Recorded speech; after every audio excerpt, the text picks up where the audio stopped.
17 Escolhas para a morte. Oi, Storm, como vai? Ouvi a voz animada de Julie pelo telefone. Não tão bem quanto gostaria. Havia conhecido Julie no verão anterior enquanto trabalhava em Knott's Berry Farm. Preciso muito de sua ajuda. Você lembra quando me contou em segredo que fez um aborto? Eu preciso entrar em contato com aquele médico. Prendi a respiração enquanto aguardava a resposta. Se ela não me ajudasse, não saberia a quem mais recorrer. Aborto não era um assunto tratado em público. Aliás, Julie era a única pessoa que havia mencionado esta palavra para mim. Você sabe que a polícia está indo atrás dessa gente, ela disse. O médico que fez o meu aborto foi preso. Ah, não! O que eu vou fazer? Por favor, Julie, eu preciso muito da sua ajuda. Eu tenho que encontrar alguém que cuide disso para mim. Eu tenho alguns contatos. Eu vou ver o que eu posso fazer. Aguenta firme, Storm. Talvez eu demore uns dias, mas ligo de volta para você, prometo. Julie só ligou depois de 2 semanas.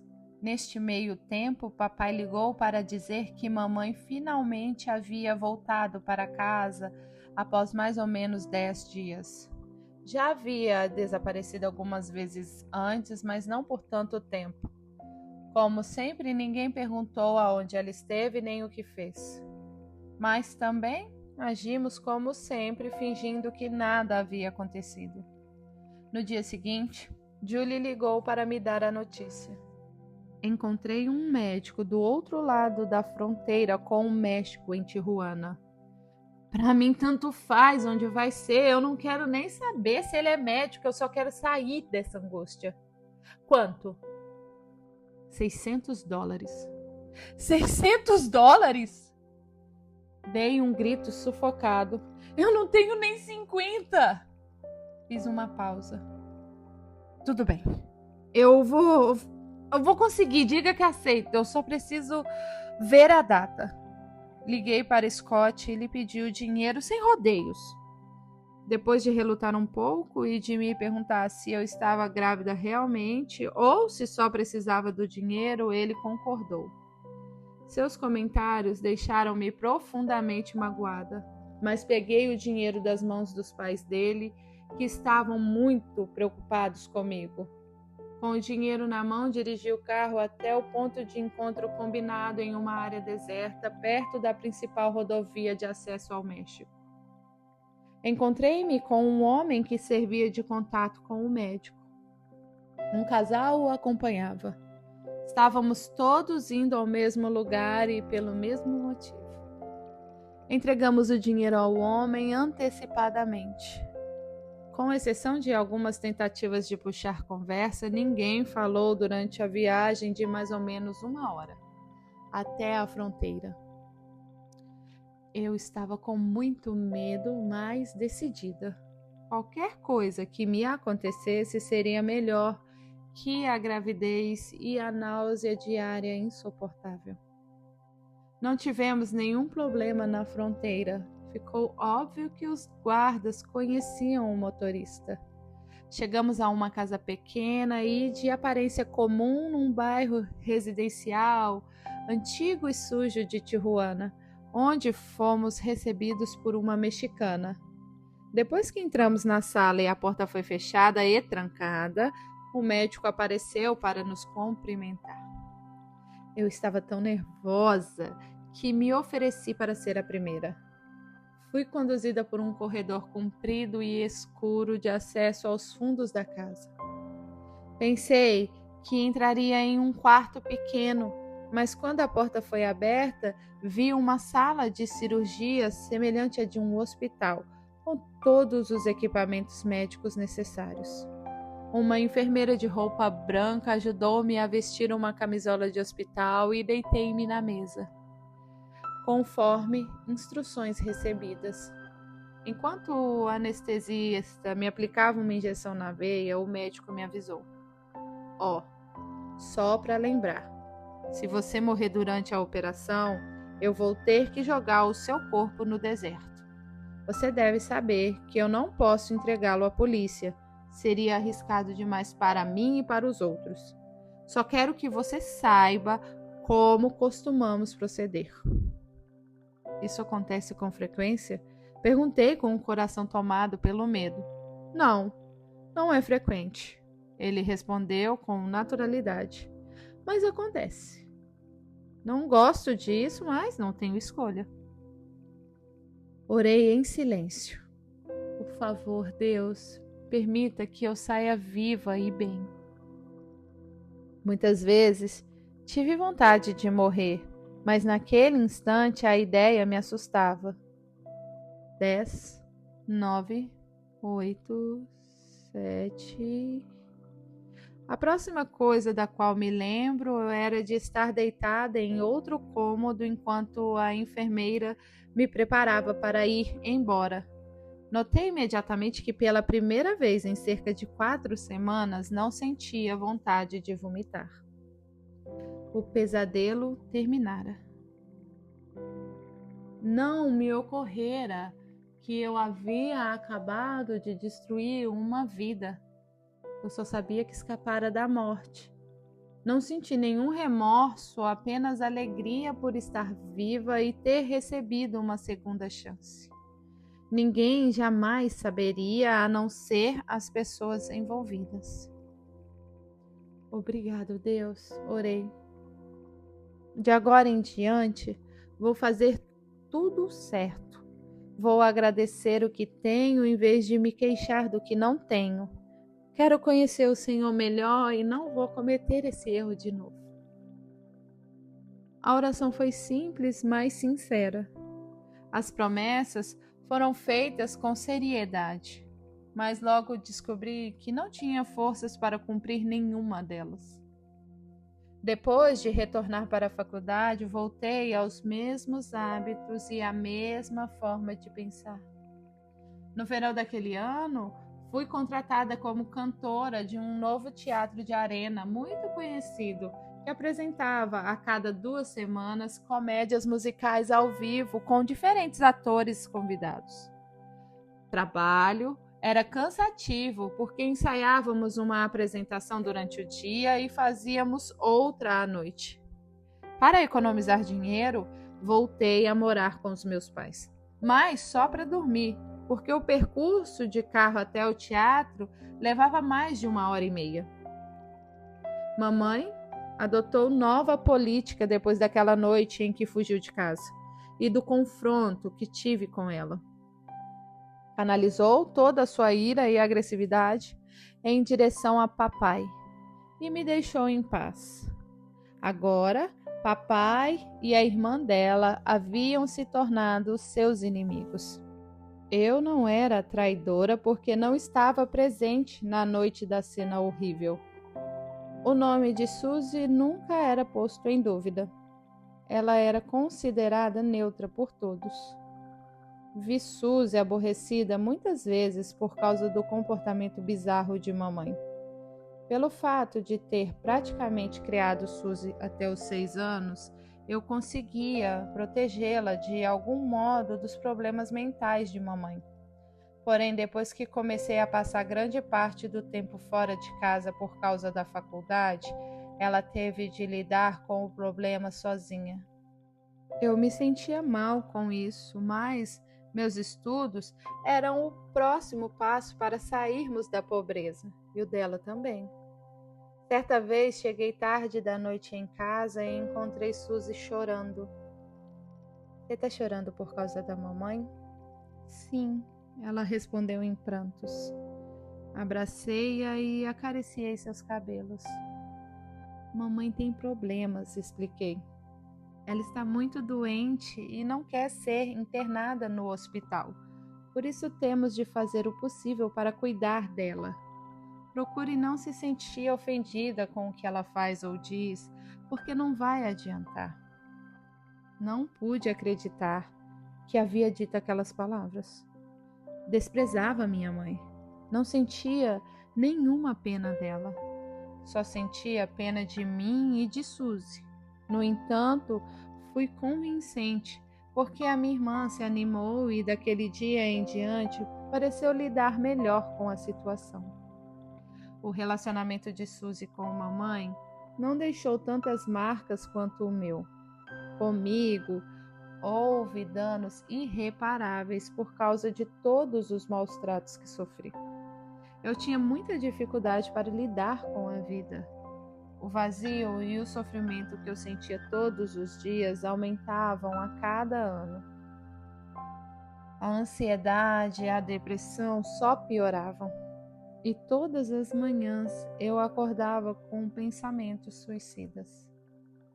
Como se isso não bastasse, eu lutava com uma fadiga crônica que me levava a trabalhar horas e horas a fio na tentativa inútil de vencer a minha condição e não ser tragada pela vida. Minha última apresentação do verão foi Call Me Madam com Ethel Merman, uma atriz muito famosa antigamente. Amei a exibição da peça e amei trabalhar com Ethel. A ideia de ter de voltar para UCLA para completar o bacharelado era deprimente, em razão das lembranças da gravidez, das náuseas e do aborto. Eu precisava fugir daquilo por uns tempos. Por isso, quando outra cantora perguntou se eu estava interessada em fazer uma turnê com o coral de Norman Luft, um grupo bastante conhecido na época por causa do sucesso de suas músicas no rádio, eu disse sim imediatamente.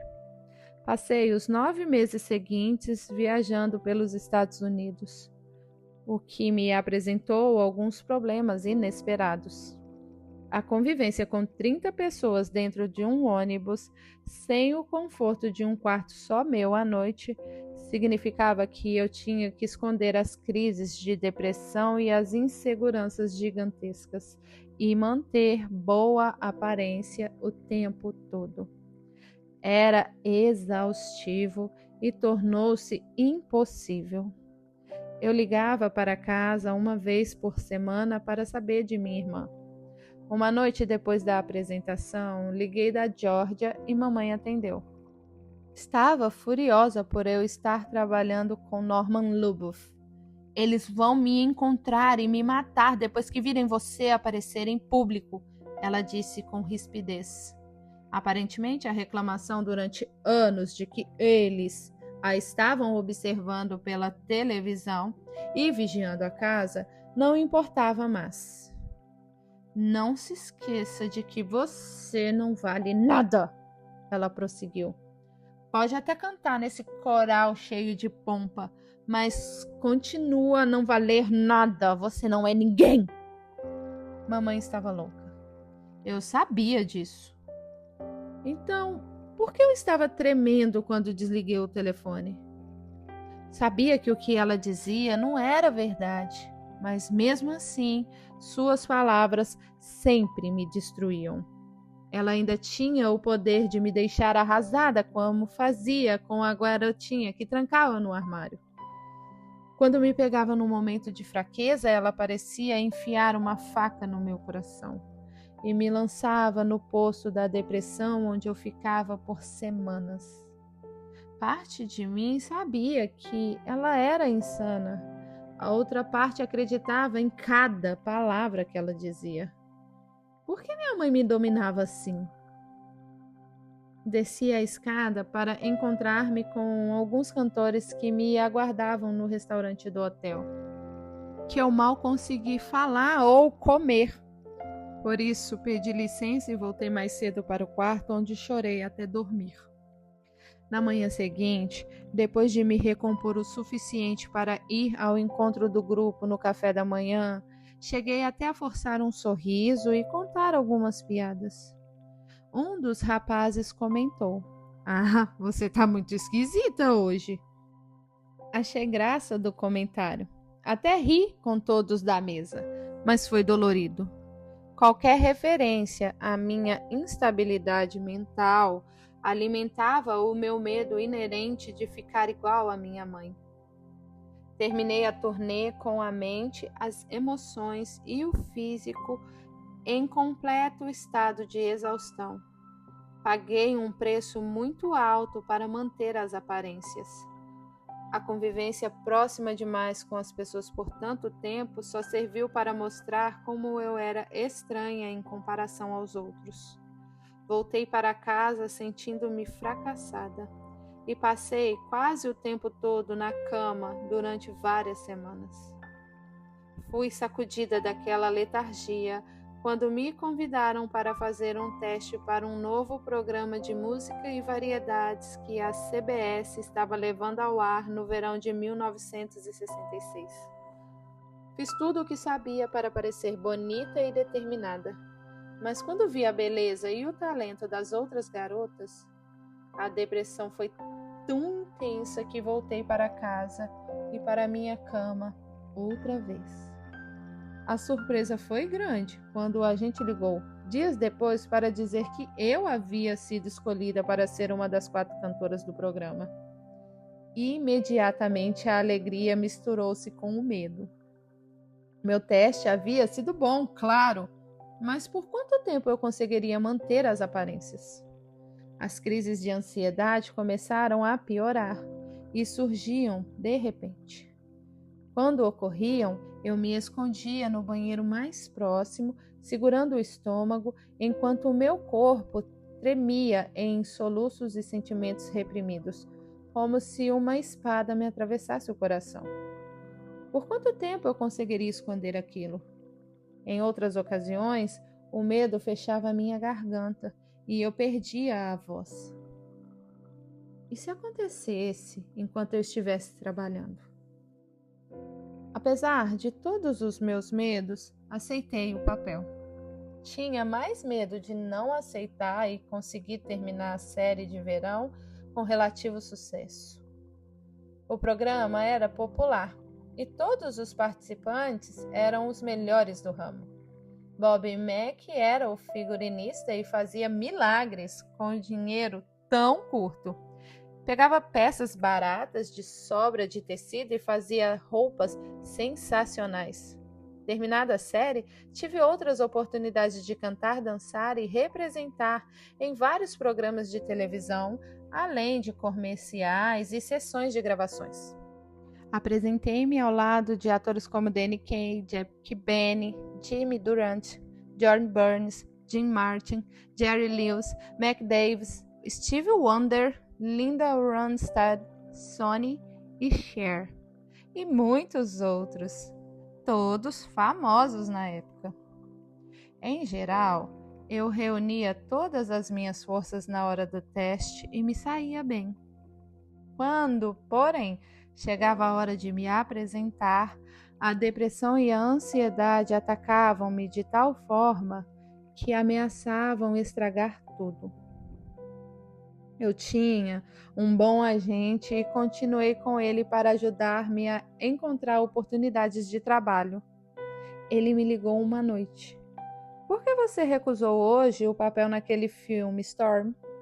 Jerry perguntou-me em tom autoritário. Depois de todos os testes e todo o meu esforço, você não aceitou a oferta? Eu não entendo o que é com você. Sinto muito, Jerry, respondi tentando desesperadamente encontrar uma resposta satisfatória. No último minuto, não consegui. Não conseguiu o quê?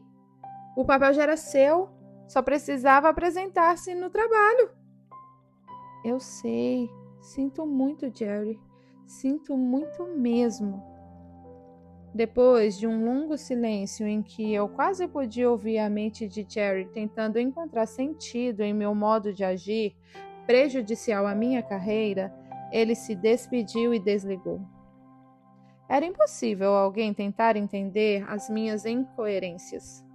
Eu mal as entendia.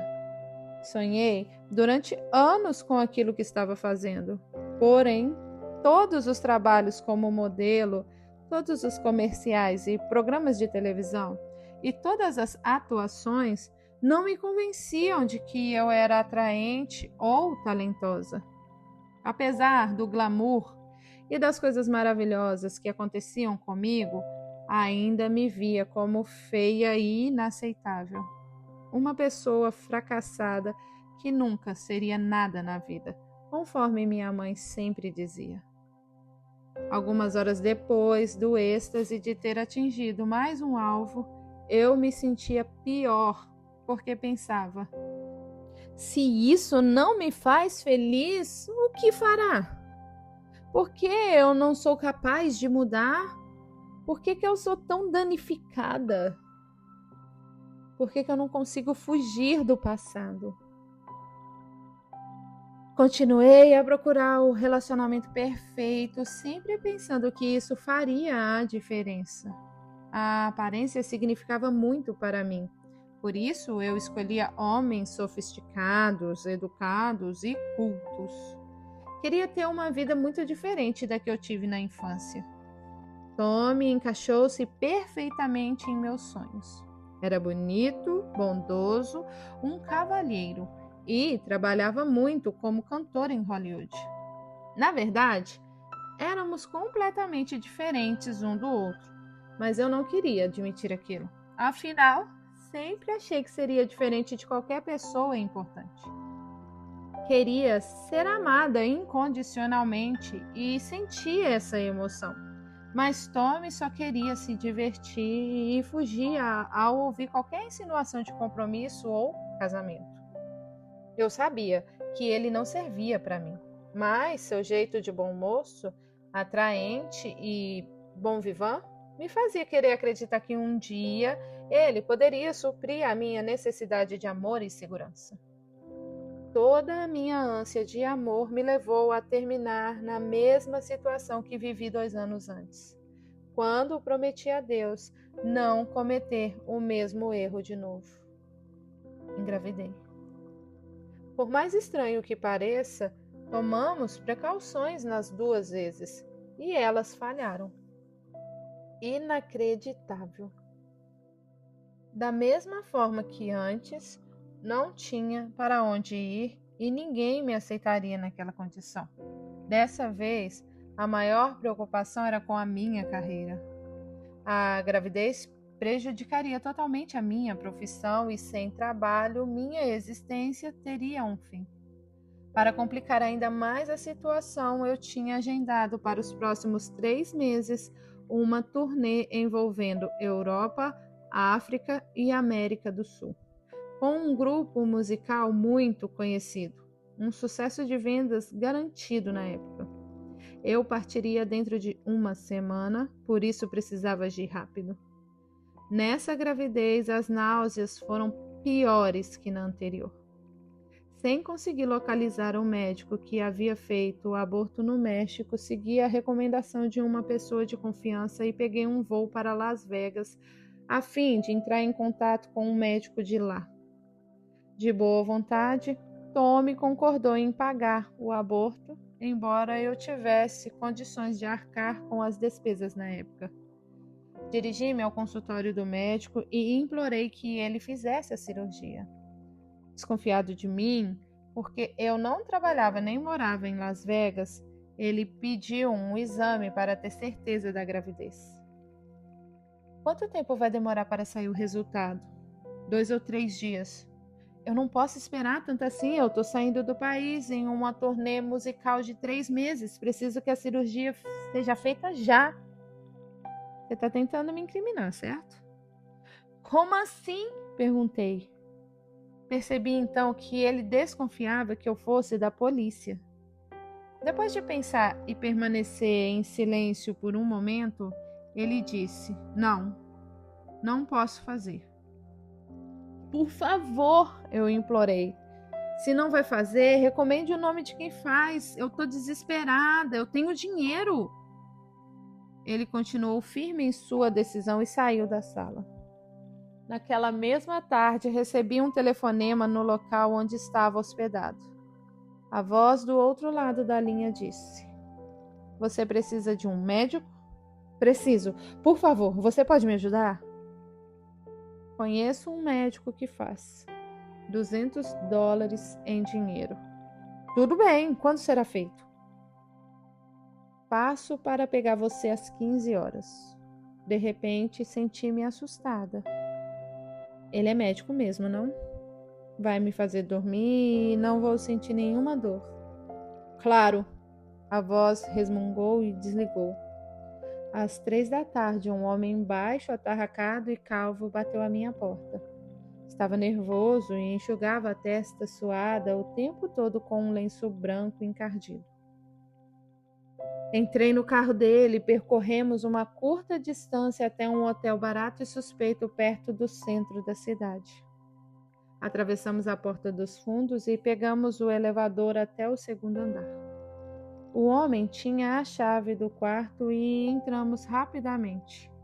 Até então eu havia imaginado que a cirurgia seria tranquila, como da última vez. Mas, assim que entramos naquele quarto mal arrumado, percebi que estava enganada.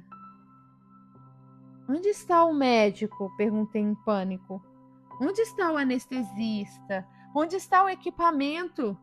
Quieto, fale baixo, ninguém pode ouvir você. Ele respondeu com rispidez. O médico vai entrar assim que você estiver pronta. Quero ver o dinheiro.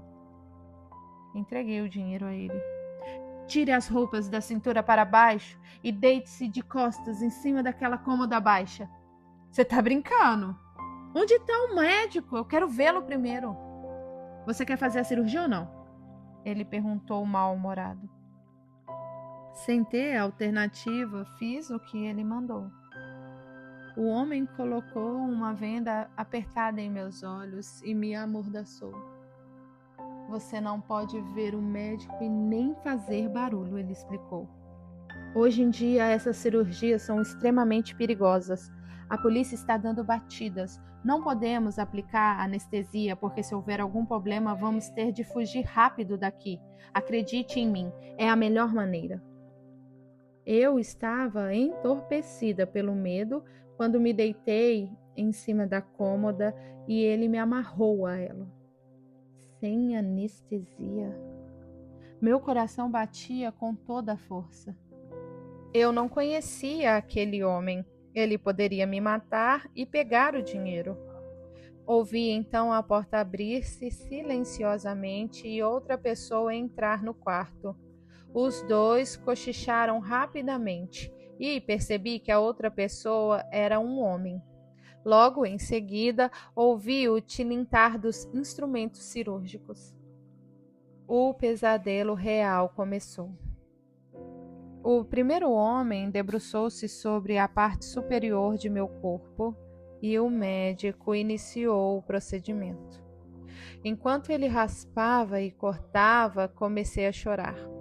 Tive náuseas e vontade de vomitar ao sentir a dor mais intensa de toda a minha vida. Parecia não ter fim. Meus gemidos eram tão altos que o homem colocou todo o seu peso em cima do meu rosto para abafar os sons. Achei que morreria asfixiada. Por fim, senti um corte dilacerante por dentro, como se o bebê tivesse sido separado à força da parte uterina. Nunca imaginei que pudesse sentir tanta dor. Alguns segundos depois, o procedimento terminou e o médico saiu do quarto. O homem desamarrou-me, tirou a venda e a mordaça e, naquele instante, o telefone tocou. Ele atendeu, mas a dor e o trauma eram tão intensos que nem entendi o que ele disse. Desci da cômoda e cambaleei até a cama para pegar as minhas roupas. Náuseas, soluços e dor sacudiam o meu corpo. O homem desligou o telefone, virou-se para mim e disse rispidamente: Limpa essa sujeira, a polícia está lá embaixo e há agentes do FBI por toda parte. Ao ouvir o que ele disse, vomitei sobre a cama em minhas roupas. Tinha as pernas cobertas de vômito e sangue. Enojado, o homem correu para limpar a sujeira em volta da cômoda. Tudo que havia sido retirado de meu corpo estava ali no chão, embrulhado em toalhas de papel ensanguentadas, e o homem queria que todas as provas contra ele desaparecessem. Termine de limpar, jogue tudo no vaso sanitário e dê descarga. Ele ordenou e saiu às pressas do quarto. Segui as instruções dele, mesmo passando tão mal, porque não queria ser encontrada naquelas condições. Limpei o sangue e o vômito das pernas, a cama, a cômoda e o chão, com toalhas de papel. Limpei as minhas roupas da melhor forma possível e vesti-as rapidamente. Lágrimas misturadas com suor e rímel corriam por meu rosto. Eu continuava chorando e soluçando. O homem voltou com um ar de alívio no rosto. Houve um sequestro no andar de baixo, não tinha nada a ver conosco. Eu termino de limpar o local e você deu um jeito no rosto e no cabelo. Alguns minutos depois, ele me levou de volta ao local onde eu estava hospedada. Ao contrário do aborto anterior, quando senti alívio por estar viva, dessa vez senti frustração, fracasso e repugnância. Foi horrível demais. 2 dias depois, peguei um voo de Las Vegas para a Costa Leste para iniciar a turnê pelo mundo com aquele grupo popular de cantores. O sangramento continuou por semanas e tive de ser internada no hospital para fazer uma cirurgia para estancá-lo. Mas a dor da lembrança nunca deixou de existir. Voltava todas as vezes que eu via um bebê. Chorava e sentia um vazio terrível dentro de mim que eu nunca havia sentido. Nunca mais fui a mesma depois daquele dia. Minha mente começou a rodar em espiral rumo ao fundo do abismo. Será que aquele desespero teria um fim ou eu estava condenada a uma vida inteira de sofrimentos? Onde eu encontraria respostas? Quem me ajudaria? Depois da turnê, voltei para o apartamento que havia alugado em Hollywood com a minha melhor amiga do ensino médio. Conheci Diana quando ela atuava comigo nas peças da escola. Fomos as protagonistas de uma das produções e imediatamente nos tornamos amigas. Ela era extremamente brilhante e talentosa, mas também sofria de depressão e ansiedade. Diana confiou em mim o suficiente para contar-me que não podia levar ninguém à sua casa porque a mãe era alcoólatra contumaz. Contei-lhe que também nunca poderia levar ninguém à minha casa porque a minha mãe padecia de distúrbios mentais. Os maus tratos que sofremos de mães violentas e a passividade de nossos pais nos ligaram. Entendíamos-nos perfeitamente bem. Diana achava que havia sido adotada, fato que foi confirmado para mim pelo pai dela. Ele contou que, quando criança, ela vasculhava a casa à procura dos papéis de adoção. Diana foi cursar a faculdade em São Francisco e eu fiquei no sul da Califórnia. De modo que perdemos o contato durante vários anos. Quando estava procurando apartamento em Hollywood, andei de prédio em prédio na região onde queria morar, olhando os apartamentos disponíveis. Num deles, vi um ótimo apartamento, mas precisava de alguém para morar comigo e dividir as despesas. O zelador do próximo prédio que visitei não se encontrava no local, mas enquanto ia embora, vi a lista dos moradores e lá estava o nome de Diana. Tinha de ser ela, pois seu sobrenome não era muito comum. Bati na porta e ela atendeu. Ficamos surpresas e felizes por nos encontrarmos. O apartamento tinha um cômodo só, era escuro e estava lotado de móveis.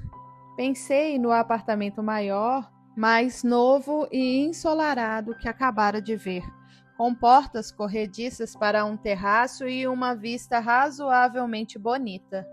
Depois de conversarmos um pouco, como se nunca tivéssemos nos separado, mencionei o apartamento e perguntei se ela gostaria de morar comigo. Ela aceitou com alegria.